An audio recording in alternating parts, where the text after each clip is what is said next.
Esse incidente aconteceu no outono de 2006. Eu cresci em uma região rural de Ohio. A casa possuía uma densa floresta localizada logo atrás. Quando criança, adorava explorar, especialmente esses bosques, meu lugar favorito antes do incidente. Eu passeava várias vezes, sempre com a permissão da minha mãe. Havia uma árvore em particular que eu gostava muito de escalar. Normalmente, mais ou menos na metade do caminho, eu me deitava em um dos galhos mais grossos para relaxar ouvindo os sons tranquilos da natureza. Subir naquela árvore pela primeira vez foi uma grande conquista. Daquela posição, eu podia ver parte dos fundos da minha casa. Naquele dia, após explorar bastante, escalei cuidadosamente minha árvore favorita. Sentei-me em um galho firme e aproveitei a vista. Como já era final de outubro, o sol inevitavelmente começou a se pôr rapidamente. Sempre me senti um pouco triste ao ver a escuridão se aproximando. A floresta era como meu próprio pequeno santuário, e eu podia me divertir lá por horas. Quando a escuridão começava a cair, minha mãe sempre ficava na beira da pequena floresta e chamava meu nome, até que eu voltasse para casa para não ficar presa do lado de fora após anoitecer. Depois de assistir ao pôr do sol até não conseguir mais vê-lo, comecei a descer da árvore. Eu já estava quase no chão quando ouvi a voz familiar da minha mãe gritando meu nome. Inicialmente pensei que não era nada, pois essa rotina já tinha acontecido muitas vezes. E então percebi algo estranho quando meus pés tocaram o chão. A voz da minha mãe vinha de trás de mim, mais profundamente na floresta, em vez de vir da entrada, onde sempre ficava. Quando ela me chamava para casa, minha mãe nunca tinha entrado naquela floresta, pelo menos não comigo. Eu estava ansiosa para encontrá-la e mostrar todas as minhas atividades favoritas antes de escurecer muito. Foi aí que percebi que algo estava errado. Como ela pôde entrar naquela floresta antes de mim? Eu não a vi da água perto da árvore, mas como ela nunca tinha entrado naquela floresta, continuou chamando meu nome. E havia algo realmente estranho. Ela parecia absolutamente frenética, quase com raiva. Temendo que eu estivesse com problemas por razões desconhecidas, fiquei paralisada no lugar. Conforme a voz dela se aproximava, eu apertava os olhos para tentar localizá-la e determinar o quão brava ou chateada ela parecia estar. Mas não vi ninguém e não notei nada de incomum.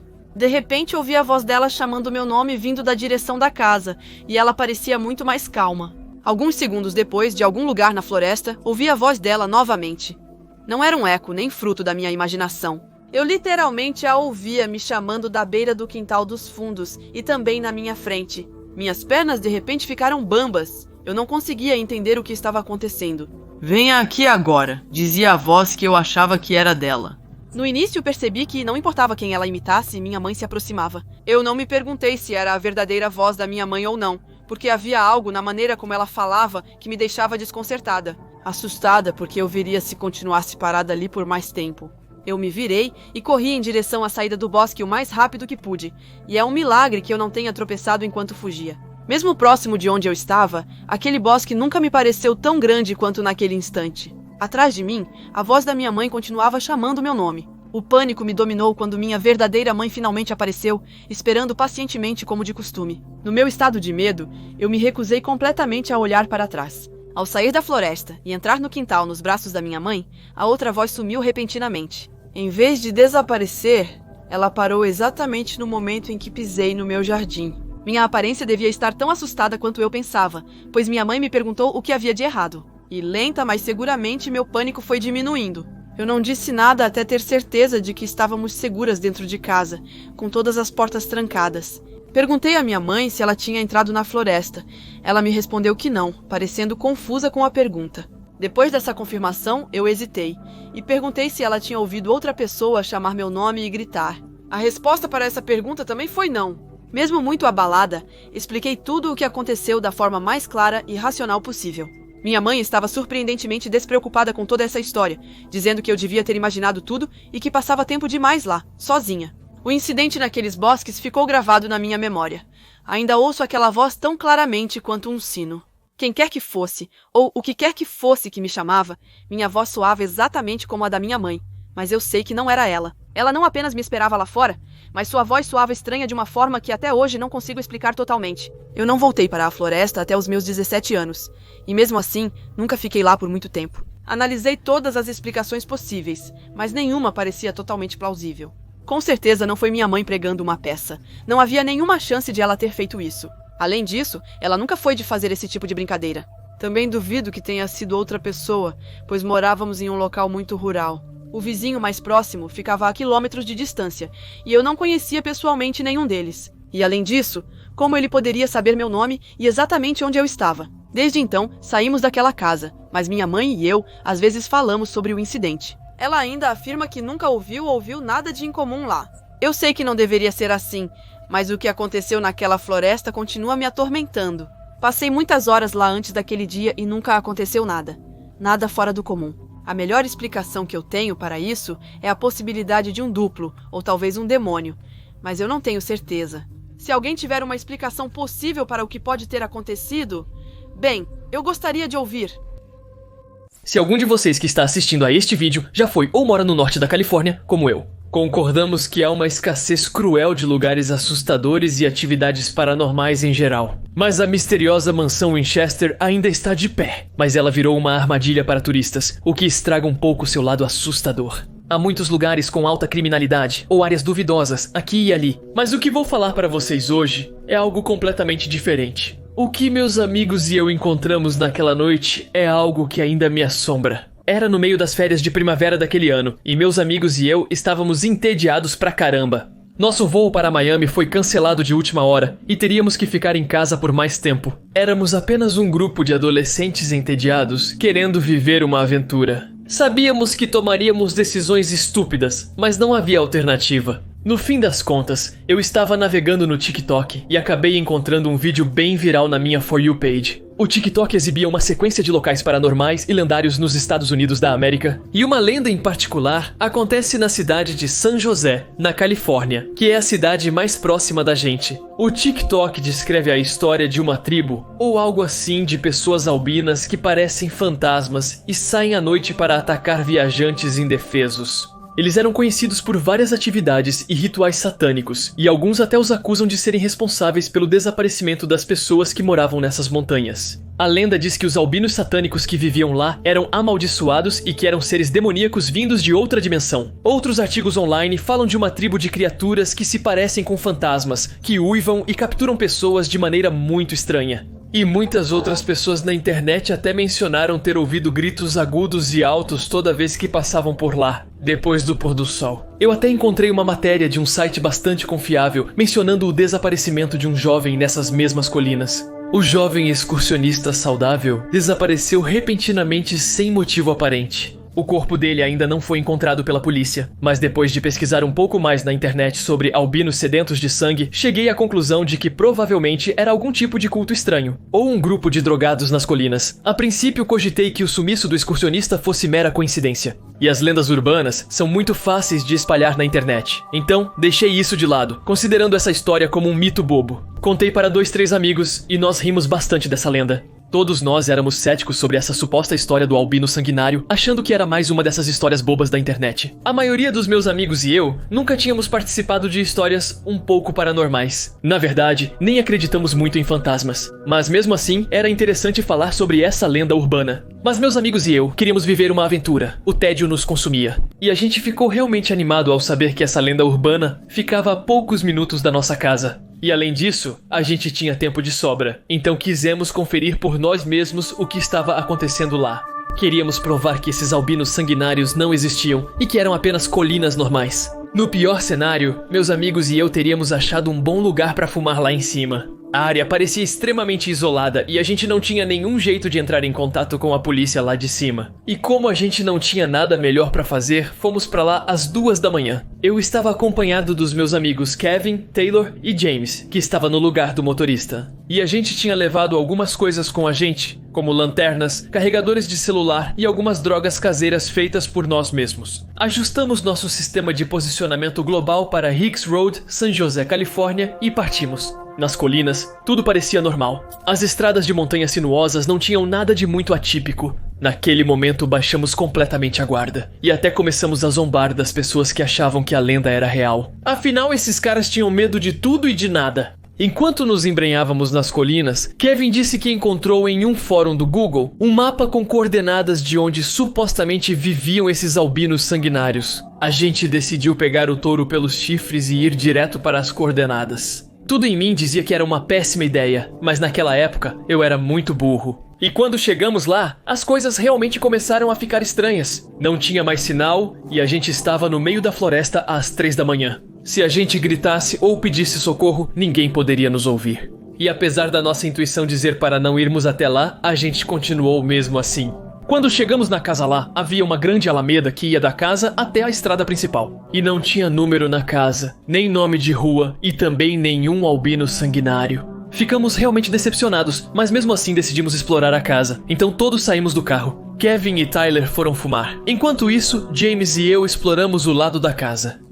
Enquanto James e eu nos aventurávamos dentro da casa, não vimos nada muito incomum. Grafites, paredes destruídas, lixo, garrafas de álcool, essas foram as coisas que encontramos lá. Nada muito atípico para uma casa velha, mas um detalhe me deixou realmente assustado. No chão, havia uma estrela satânica pintada, mas não demos muita importância. Qualquer um poderia ter feito isso, especialmente um grupo de adolescentes como nós. Ainda havia alguns galpões e prédios antigos. Mas mais uma vez, não era algo incomum, era uma casa comum, abandonada, em um bairro desocupado há muito tempo. Enquanto Jamie e eu explorávamos os fundos da casa, notamos um caminho não pavimentado. Era um caminho formado ao longo dos anos. Por causa das pessoas que subiam e desciam, alguém com certeza já tinha subido lá nas colinas. Naturalmente, Jamie e eu decidimos seguir o caminho. Descendo, Jamie e eu ouvimos um barulho forte e um grito terrível. Parecia uma pessoa, mas não era. Simultaneamente, os gritos eram quase controlados, como se falasse com alguém. A pessoa que fazia o barulho parecia estar com raiva. Rapidamente, apontamos nossas lanternas de forma brusca em direção ao lugar de onde vinha o som. Vimos um cervo morto no chão, desmembrado e mutilado. No começo, James e eu pensamos que talvez tivesse sido um leão da montanha que fez aquilo. Um puma, como dizem, pois havia muitos nessas colinas. Mas os gritos não lembravam um cervo, nem um puma. Sabendo que os pumas arrastam suas presas para as montanhas, não fazia sentido o cervo estar mutilado daquele jeito e permanecer ali. Mas olhando ao redor, Jamie e eu ficamos paralisados. Ao longe, ao lado do cervo, havia uma silhueta, uma sombra. Mal podíamos vê-la no escuro. Mas por reflexo, apontei minha lanterna para a silhueta, pensando que talvez fosse Kevin tentando nos assustar. Mas quando a luz refletiu, percebemos que a silhueta humanoide não era o Kevin, mas sim algum tipo de criatura, que segurava 2 pernas nas mãos, algo que parecia um humano, mas que não era um humano. Ele tinha pele que lembrava chiclete mastigado, com olhos injetados de sangue. Pensei que fosse um mendigo louco ou um viciado na floresta. Mas o movimento daquela coisa era inumano, diferente de tudo que eu já tinha visto. A criatura pulou em cima do cervo e, de repente, outras 3 criaturas exatamente iguais apareceram. E os 3 levaram a carcaça do cervo e desapareceram na escuridão. Mas o pior é que um dos 4 ficou lá nos observando. James e eu estávamos tremendo. Normalmente sou uma pessoa bem calma. Mas ali, a adrenalina disparou. A criatura gritava e avançava ao mesmo tempo. James e eu corremos o mais rápido possível com todas as nossas forças, sabendo que nossas vidas estavam em risco. Não podíamos olhar para trás. Os gritos aumentavam e ouvíamos cada vez mais passos atrás de nós. Encontramos Kevin e Tyler e parecíamos perdidos. Gritei: "Liga o carro, vamos embora!" Eles estavam totalmente perdidos, mas pelas nossas expressões faciais, logo entenderam que precisávamos sair correndo dali. Pulamos no carro do Kevin, mas precisava abastecer. Quando saíamos, ouvimos mais gritos atrás de nós e Tyler começou a chorar.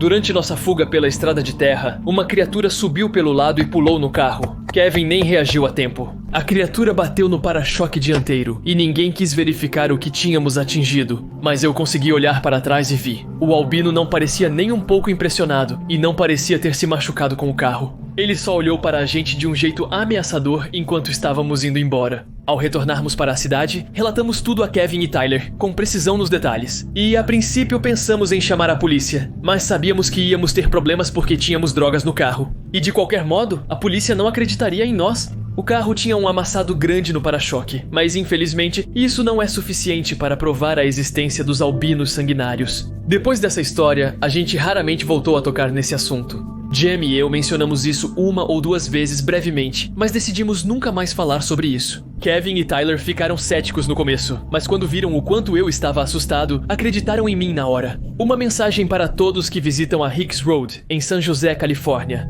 Vão durante o dia se não quiserem encontrar o que vimos naquela noite. Sou uma mulher de 23 anos que não acreditava em fantasmas. Como estudante de psicologia, eu atribuía situações paranormais às ansiedades e medos. Pelo menos, era assim até o ano passado. Essa história aconteceu em Colorado Springs, na estrada de Gold Camp. Se você conhece o local, sabe que é um ponto quente para lendas urbanas ou histórias de fantasmas assustadoras. A estrada fica na encosta de uma montanha que tem vários túneis grandes escavados através dela. Você precisa atravessar de carro para chegar à beira da estrada, usada principalmente para acessar estradas panorâmicas com vista para a cidade e trilhas de caminhada. Existem muitas histórias assustadoras que você provavelmente já ouviu se cresceu na região. A história conta que um ônibus cheio de crianças pequenas bateu em um dos túneis depois que eles desabaram parcialmente, e os espíritos dessas crianças estariam presos no túnel. Aparentemente, se você dirigir pelo túnel à noite e parar, apagar as luzes e colocar talco de bebê ou farinha no para-brisa. Mãozinhas fantasmas, você espalha o pó por todo o vidro.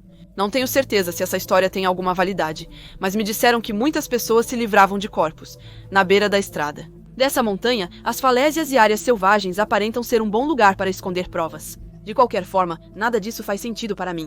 Eu dirigia pela estrada do Gold Camp cerca de uma vez por semana no verão, pois era uma bela estrada para passear à noite com amigos. Além disso, há vários locais para fumar com relativa segurança de não topar com a polícia. Não, eu não me ofenderia. Se você acha que eu estar um pouco fora de mim, pode ter contribuído para o que vi lá naquele dia. Tudo é possível. De qualquer forma, minha amiga de 21 anos e eu passamos cerca de 1 hora fumando naquela noite, passeando por lugares pitorescos, tocando música até de madrugada. Já tínhamos repetido a mesma rotina durante todo o verão, acostumadas com túneis escuros e assustadores e florestas densas pela noite adentro. E naquela noite em particular, não foi diferente, pelo menos até começarmos a subir em direção ao topo da montanha. Não sei como descrever, mas em certo ponto na montanha, senti como se estivesse atravessando um caminho diferente. Lembro-me de um momento específico em que senti que estávamos em um lugar totalmente distinto. É um pouco como o momento em que todos os espíritos saem à noite pela cidade. No início, parece que não há nada e estamos totalmente sozinhas. De repente, senti que o lugar onde estávamos estava lotado de gente, mesmo ainda estando escuro e não sendo possível ver nada. Mas era como se houvesse uma energia ao nosso redor. Era como estar em uma multidão barulhenta, sem nada físico acontecendo. Comecei a me sentir realmente desconfortável, e minha amiga disse que estava ficando um pouco assustada. Eu lhe disse que não era nada demais, que logo chegaríamos ao segundo túnel e desceríamos. Entramos no túnel e os faróis iluminaram todo o caminho. Foi nesse momento que eu vi, tão claro quanto o dia. Um garotinho estava em pé à direita do túnel, quase encostando na parede. Ele não parecia um menino real que estaria ali, mas sim uma foto super exposta de um garoto de um filme antigo. Minha amiga e eu nos assustamos e eu freiei bruscamente, e no calor do momento o menino desapareceu. Não quero dizer que ele desapareceu. Quero dizer que percebemos que ele nunca esteve lá. Sabe aquele choque que você sente ao acordar em um quarto escuro e ver um casaco pendurado na porta? Por um instante você tem certeza de que alguém está ali, mas quando seus olhos se ajustam, percebe que nunca houve nada. Era assim que parecia a nossa situação.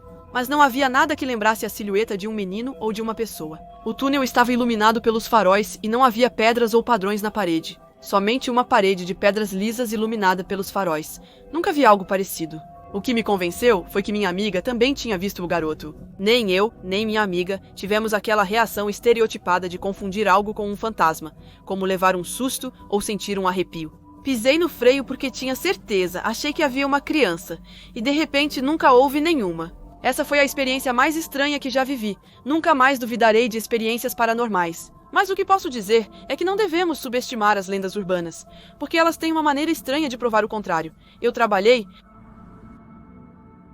em 4 hotéis diferentes, e um dos meus chefes me disse uma vez que todo hotel com mais de 10 anos já teve mortes. Durante os anos de serviço, apenas os hotéis recém-abertos não possuem.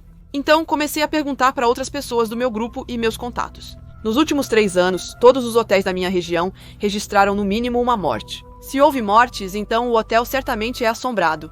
Todos os hotéis antigos são garantidos de serem assombrados. Durante meus 6 anos de serviço, trabalhei meio período em 2 hotéis onde ocorreram mortes. Uma morte natural, outra ainda pior. Meu ex trabalhava em um hotel que tinha um quarto que nunca era alugado e era usado como depósito. O quarto foi palco de um duplo homicídio nos anos 60 cometido por um famoso serial killer. Mortes em hotéis não são incomuns. Não aceito que morte seja sinônimo de assombração. Dos meus hotéis, apenas um de fato agiu como um hotel assombrado. Naquela época, eu fazia parte apenas da equipe noturna. Às vezes eu trabalhava das 19 horas até às 7 da manhã, e às vezes das 22 horas até às 7 da manhã. Às 23h, eu tinha que fechar as portas e atender as pessoas pela janela noturna. Eu adorava isso. pois geralmente não gostava de pessoas, mas sou boa em atuar. Fingir ser uma excelente atendente. Olá, como vai? Você quer um quarto?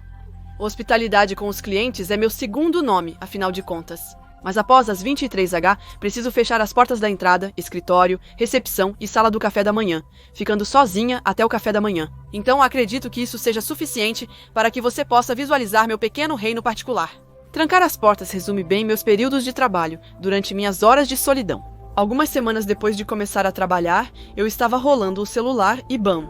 As portas da sala do café da manhã começaram a bater e estrondar, como se tivessem levado um coice de cavalo. Dei uma olhada na minha câmera de segurança, que estava focada nessas portas, mas não vi nada.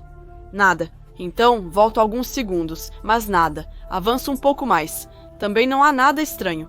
Revi o minuto anterior até o momento em que levei um susto na câmera do escritório. Mais nada. As portas não se movem. O barulho que ouvi foi exatamente como o som que crianças fazem ao bater nessas portas francesas duplas. O barulho certamente veio dali. Circulei pelo hall, escritório e sala de café da manhã, observando pelas janelas. Pensei ter ouvido um acidente de carro, mas não havia nada. Dei mais uma volta. Não há ninguém nos quartos acima do meu escritório ou na sala de café da manhã. São aquelas que vendemos mais barato pela manhã ou tocam música à noite, o que às vezes incomoda as pessoas. Os chutes que explodem portas estão se tornando frequentes. Não é só a porta da sala do café da manhã, mas também as do saguão de entrada, as quais posso ver claramente do balcão. Mais preocupante ainda, o escritório privado, cuja entrada não identificada é usada apenas por funcionários para acessar a parte de trás da recepção, está sendo alvo de chutes esporádicos e invisíveis. Eu mantinha um diário que contava tudo o que acontecia durante o meu turno. Tudo que pudesse ser um problema, gerar reclamações de colegas ou pedidos especiais. Em suma, tudo que fugisse da normalidade. Começo a anotar os sons em um diário interativo e pergunto aos colegas se também notaram barulhos estranhos. Ninguém mais notou portas batendo, nem os outros funcionários do turno da noite. Porém, a rotatividade era alta. Além do responsável da recepção e das faxineiras, durante 6 meses, eu era a segunda funcionária mais antiga no estabelecimento. Os trabalhadores noturnos não ficavam mais de 3 meses no emprego. Eu trabalhava de quinta a domingo, então sempre havia folgas nos finais de semana, mas nunca durava muito. Depois, foi a máquina de gelo que começou a ligar sozinha e a jogar gelo no chão da sala do café da manhã. Isso ocorria menos que o barulho das portas, mas houve vezes durante meus 2 anos lá, nunca durante o turno de outra pessoa, pelo que percebi. Os proprietários disseram que era defeito da máquina e me ignoraram. Me instruíram a limpar e colocar um aviso de piso molhado se o chão ainda estivesse úmido durante o café da manhã. Porém, os donos indianos começaram a aparecer de madrugada e limpar meu setor com mais frequência depois disso. Mas depois disso, houve o clique. Se você nunca ouviu um cachorro que precisa cortar as unhas andando no chão de madeira, é o mesmo barulho. No início, procurei um rato grande ou outro roedor, mas as câmeras de segurança e minha busca minuciosa com a vassoura não revelaram nada. Mesmo assim, pedi aos donos que chamassem o serviço de dedetização, por precaução. No entanto, não encontraram sinais de roedores, e as armadilhas com queijo permaneceram intactas. E rapidamente, isso também virou um barulho de rotina. Próximo ao fim da minha estadia, eu estava ao telefone com uma amiga no fundo da sala, distante da mesa onde estão minhas cafeteiras industriais. Um pequeno quadro branco, que usávamos para anotar os números diários, voou da parede e quase me acertou no rosto. Ele caiu no chão aos meus pés, de forma estranha, diferente das quedas anteriores, que eram sempre retas. Na mesa de carregamento onde a gerente trabalha durante o dia. Por outro lado, eu estava a vários passos, digamos, a uma distância de mais ou menos 2 metros dessa mesa. Não havia vento para inclinar o voo, e mesmo se houvesse, o quadro estava fixo. Pouco acima do meu rosto, ele teria que se mover quase em linha reta para atingir literalmente minha face. Eu ri bastante da situação, mas me arrependi muito de não ter usado minha câmera e gravado a cena. Na época, essa era a prova mais sólida, já que eu nunca tinha tido nenhuma prova das minhas experiências paranormais. E eu simplesmente deixei passar. Acho que eu tinha problemas mais sérios na época em que estava conversando com meu amigo. Meu Deus, como fui estúpida! Não hesite em me lembrar de como eu fui estúpida e se isso mostra o quanto eu estava distraída nessa época da minha vida. Eu trabalhava em um quarto onde um assassinato já havia ocorrido antes, sem perceber.